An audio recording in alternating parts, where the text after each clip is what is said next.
So magandang umaga sa lahat, lalo na sa taga-subaybay nating YouTube channel. So ngayong araw na to, mayroon lang akong kunting mga paalala sa ating mga ka-TH, lalo na sa mahilig sa treasure, diba? So mahilig tayo sa mga treasure kasi gusto natin mabagong buhay natin. So mayroon tayong mga kunting paalala sa lahat ng mga treasure hunter na gustong makahits din balang araw o bukas next week. So mayroon akong mga kunting paalala at mga idea sa lahat. Kasi po, naalala yung unang video ko na mayroon kuha ng parang mais na mga diamond. So, nagka-problema po talaga. So, pag-usapan natin maya. Shoutout muna natin itong gusto magpa-shoutout. Lalo sa ating mga customer, di ko na talaga maalala. Ang dami po tayong customer. So, banggitin ko lang yung mga lugar. Cotabato, shoutout dyan. Sa yung island. Anong pangalan ng island na yun? So, na-deliveran natin sa Misamis Oriental at Occidental, Manila, sa Cavite mayroon tayong customer dyan, at sa Makati mayroon din tayong customer, Cebu, Southern Leyte. So paalala ko lang sa lahat natin mga ka-TH na tagasunod ng ating YouTube channel, hindi po ako for hire. So marami dyan na gusto nyong bayaran. So hindi po ako tumatanggap sa mga nagpapadala para i-hire sa inyo. So, ibabalik ko yung pera nyo kung magpadala kayo sa aking GCash. So, hindi po ako for hire po. Marami naman dyan kung gusto nyo. So, maganda pa yung gadget dyan. So, pwede nyong kontakin. Marami dyan. So, shout out sa lahat na nanonood natin YouTube channel. So, lalo na sa ating mga ka-TH dyan sa Nueva Ecija. So, nagchat na sa atin sa Nueva Ecija, Nueva Vizcaya. So, Camarines Sur, Camarines Norte, Maynila. Sa ating mga ka-TH natin dyan, lalo sa Baguio City. So, lalo na sa maulan-ulan, diba? So, baha pa nga sa Maynila. So, ingat-ingat lang mga ka-TH. Southern Leyte, ating mga kababayan dyan. Marami nag-text sa akin dyan na ipapurhayan nyo ako. Hindi po ako napupunta talaga. Kahit padala yung pira, ibabalik ko yan sa inyo. So, hindi po ako for hire. So, marami naman dyan. Gusto tulong lang ko through online lang. Yan lang talaga ang tinutulungan through online. So, hindi naman yung masabing hindi ako legit kasi marami namang napagtunay tayo dyan sa ating YouTube channel. So, kung hindi tayo legit, marami sanang nagko-comment dyan sa ating YouTube channel. Kaya open po yung open chat natin sa YouTube channel, yung mga comment dyan, di ba? So, mababasa naman dyan kung sino nagko-comment dyan, kung hindi tayo legit, di ba? Pero naging legit tayo. So, kaya mababasa nyo dyan sa baba sa ating YouTube channel. So, mayroon mga pasaway dyan. So, okay lang. So, normal naman talaga kahit mga artista. Mayroon naman talagang basher. Pero legit po talaga yung ating mga gadget dyan. So, shout out natin yung mga customer dyan from Cebu, Palawan, Masbate, Siquijor, at Dumaguete sa ating mga ka-TH.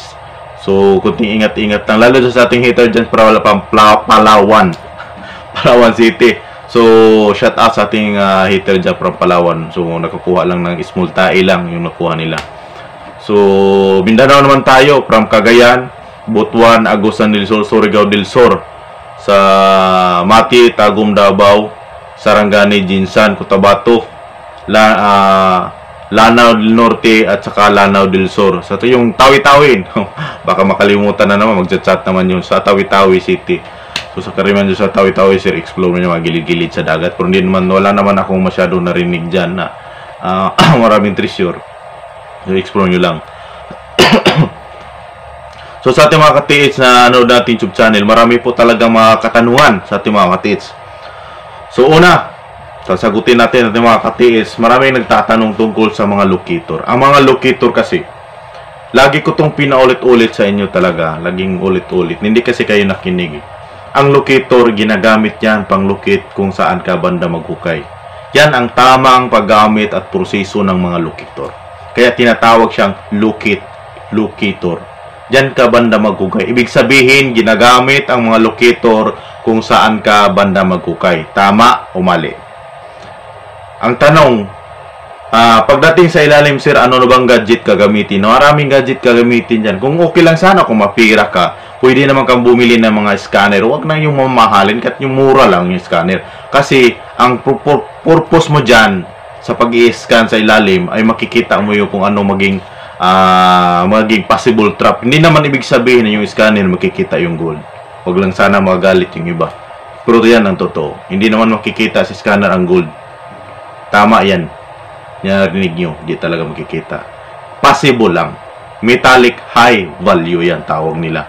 So, kung mayroon kang locator, so mas mapira ka, pwede magamitan mo ng scanner. Kung di pwedeng scanner lang gagamitin mo, gagamit ka talaga ng locator. Kaya ang locator, sila po ang talaga naglo-locate kung malayo. Hindi naman pwedeng scanner, nag-scan ka hanggang 6 kilometers. Hindi naman pwedeng gamitin yan, di ba? So, kaya ginagamit yung locator kasi kung saan yan nagdidetect at nag-iikot, doon ka mag-i-start ng scan.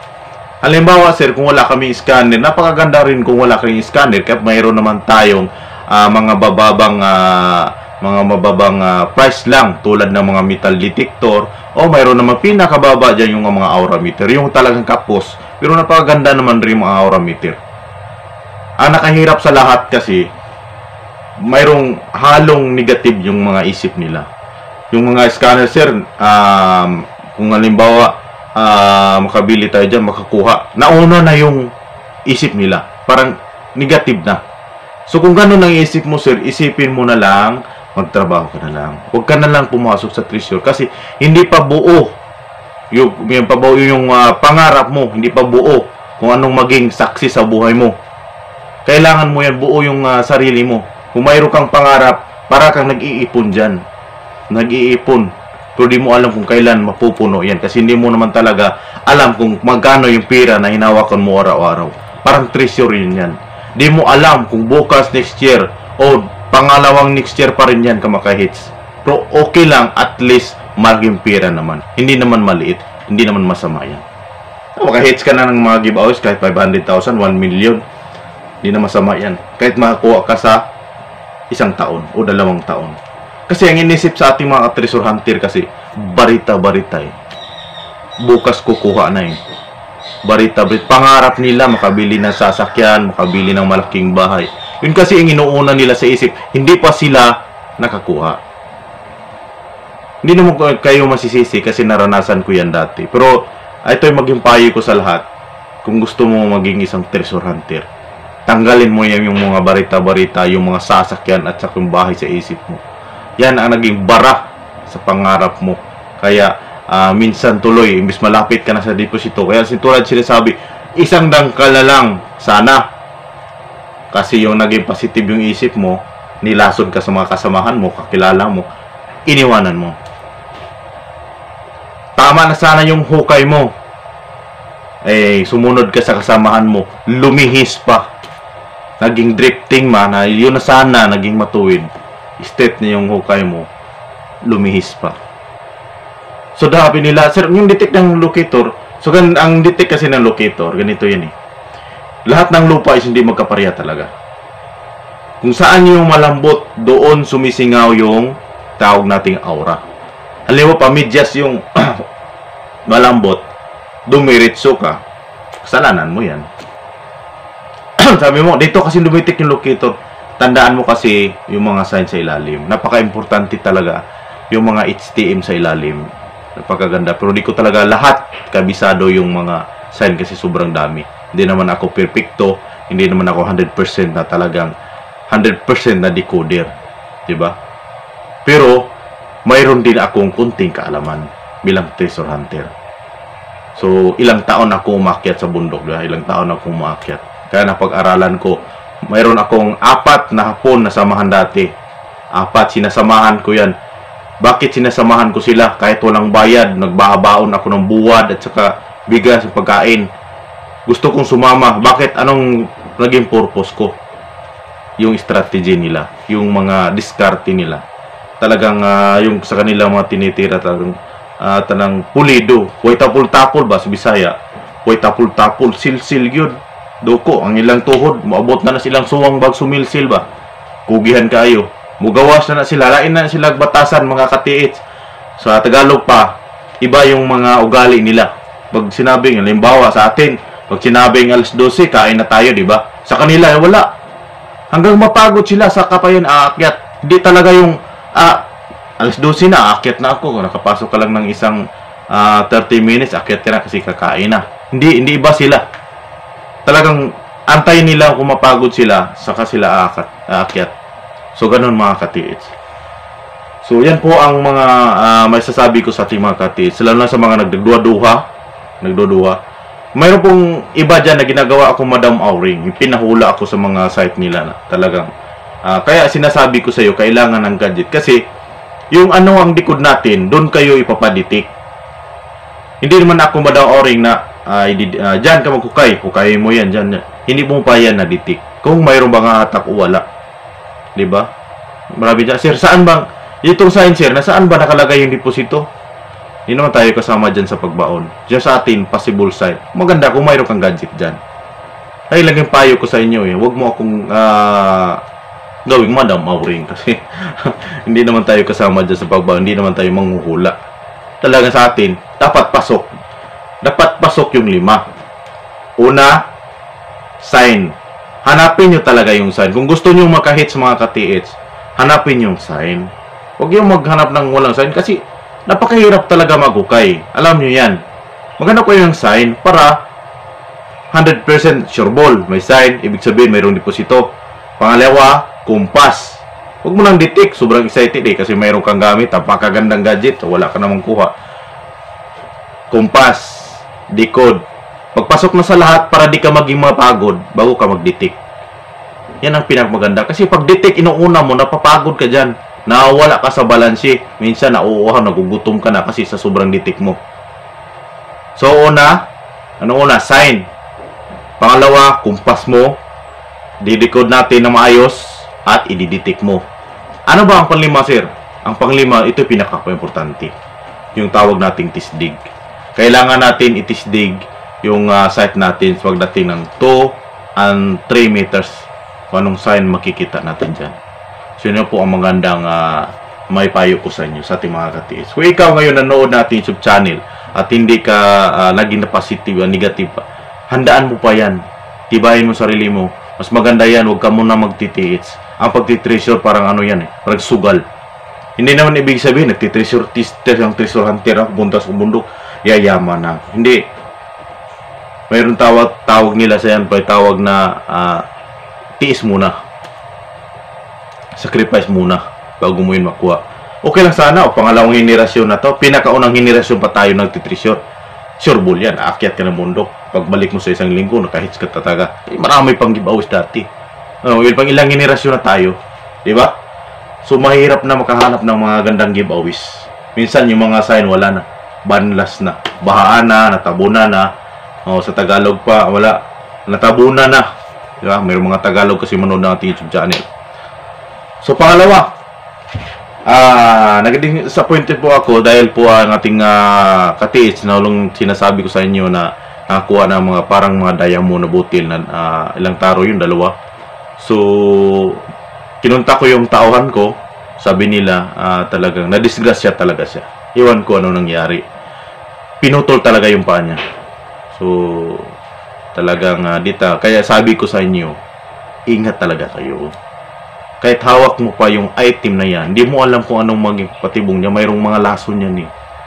Kaya sabi ko, mayroong mga lason yan. Kahit mababaw lang yung nakabaon, pagtingin mo marami, huwag masyadong mong pulutin yan. Huwag mo masyadong laging hawakan. Huwag ka mga disgrasya kayo dyan. Pinutulan talaga siya ng paa daw niya, paa. So, di ko lang sabihin kung saan nakaano siya ngayon sa ospital. So, kunting ingat lang mga katiits. Kunting ingat lang. So, kinausap namin yung anak daw niya. Sabi na, nakapadlock yung kwarto niya. So, ayan naman niyang makialam sa ama niya. Doon naman daw sa loob yung nakatago, yung kaban. So, antay-antay lang namin kung kailan talaga siya makalabas. So, mga katiits, ingat talaga mga katiits. So, sa ating mga nagchat-chat, huwag po kayong tumawag sa akin kung hindi po kayo customer. Bakit? Nakaabala po kayo, lalo na sa pagdikod natin, lalo na sa paggabi. Maraming tumatawag, umaga, hindi ko naman kayo customer. Ang inaalaw ko sa akin na tumatawag, yung mga customer ko lang. Kasi kailangan mayroong mga emergency kasi yan eh. So, mayroong iba hindi ko na nasagot, pinachat ko lang kasi babalikan ko. Marami po akong dinidikod. Minsan, yung mga dikod ko, pahinga muna kasi nakasakit yung mata. Minsan masakit yung mata ko, nakatingin. Padidikod kaya relax muna ng oras, kasi masakit yung mata ko. Nakatingin. So, Marami pa rin akong pasalamat sa ating mga ka-treasure hunter kasi marami din naka-hits. Maniwala man kayo hindi, problema nyo yan. Basta ako, napatunayan ko sa sarili ko, nakatulong ako sa iba. So kung gusto mo mabagong buhay mo, pagtiyagaan mo, pag-isipan mong mabuti. Yan po ang paraan na walang tayong binabayaran na buwis. Kailangan lang natin dyan sipag. Hindi po yan nakukuha sa tigmo, tagna. So napakaganda po ang bilang isang treasure hunter kasi galing din po na ako sa sobrang hirap. Hindi po ako nagmamayabang. Hindi po ako sobrang yaman. Hindi po wala po akong pinakita na ano. Pero kaya ko magkumakain araw-araw kahit anong bilhin na walang trabaho. Yun lang ang pinagmalaki ko. Pero pag sinabing napakayaman ko, hindi. Wala po akong pinakita na napakayaman. Wala po akong pinakita na marami akong pira. So mayroon naman akong pinagawa. Sabi nila, mayroon ng iba na sa mga sobrang yaman, mayroon ng mga malaking kwintas na gold. Sayaan nyo lang, baka mamaya magpagawa ako niyan. Magpagawa lang ako ng kwintas, masyado maliit lang. So kasi yung sa akin dati, yung nagkahalaga ng 16,000 yun. Parang napasok ko yun sa locator. Tapos nakalimutan ko nang tanggalin. Napakaswerte ang customer na yun. Napakaswerte talaga niya. 16,000 yun. So ngayon, magkano na ang gramo, di ba? So for 7, for 3. So umaabot na yun ng 30,000 higit. Kasi mayroong pendant, malaki yun eh. Malaking pendant yun eh. So malaki ang pera niya yun. So kung bininta ko, sana hindi mo nang bininta yun. Kung ikaw nakakuha, lalo na sa nanood kayo YouTube channel ko, huwag mo lang sana. Yung ring ko ring dati, yung may ring din akong gold, nasama rin yun. Mayroon din akong, iba rin yun, ibang customer. Mayroon din akong ring na silver, mayroong 3 grams na pinagawa ko, mayroon ding 5 grams, malaki. Napasok din yun sa locator, hindi ko talaga nakalimutan, malimutin kasi ako eh. Kaya napasok ko yun. Napakaswerte din mga customer. Kaya minsan, maging swerte ka rin. So sa ating mga katiis dyan, no, dati YouTube channel, laging payo ko talaga sa inyo. So ito, sinasabi ko na sa inyo kanina, ang locator ay gagamitin yan sa locate. So yan po ang kaibahan ng mga locator, aura meter, at saka yung mga scanner. Pero kung halimbawa, mababa yung pera natin, okay naman yung mga homemade locator. Kasi dyan naman nag-umpisa lahat eh. Dyan tayo nag-umpisa lahat. Yung customer ko na sundalo. Oh, saan ba sila galing? Homemade lang yun, di ba? Homemade lang. Yung ating customer dyan sa malaki na kuha dyan sa Camarines Sur, Tesla yun. Yung pinakamaliit na nakuha sa aking na customer ay dyan sa Palawan. So, yung tumawag. So, sabi niya mag-order daw siya ng Tesla. So, marami nag-order sa atin ng Tesla. So, yung Tesla natin ay hindi po siya imitation. Original po siya. So, sa mga gusto mag-question, sa gusto magkuti-kuti, di ko kailangan ng tao magkuti-kuti. Marami dyan nagbinta. Pwede kayo doon bumili. Walang problema kung saan kayo bumili. So, marami kasi magkukuti-kuti. Di ko ganakuti-kuti. Labi nagdaghan ko ka ng daghan bitaw ko gibuhat. Dami nagkuti-kuti. Manang ingnon gid nako ang ubang customer. Palit sa mo sa lain. Ay ko yung kuti-kuti ha kay usahay busy ko. Pwede kayong palit sa lain. Disturbo usahay. Mas inuuna ko yung mga customer ko. Yan ang pinaka-importante kasi gusto ko silang matulungan. So yun lang mga tis. Maraming salamat sa nanood nating YouTube channel. God bless po sa inyo. Mag-ingat talaga lalo sa mga bagong nakakuha. Huwag nyo talagang basta-basta pulutin yan. Huwag nyo basta nyo apakan. O anong mga sinipa nyo dyan. O sinipa nyo yung matitigas. Kung anong matitigas na mga box dyan. So yun lang katis. Maraming salamat at God bless po sa inyo.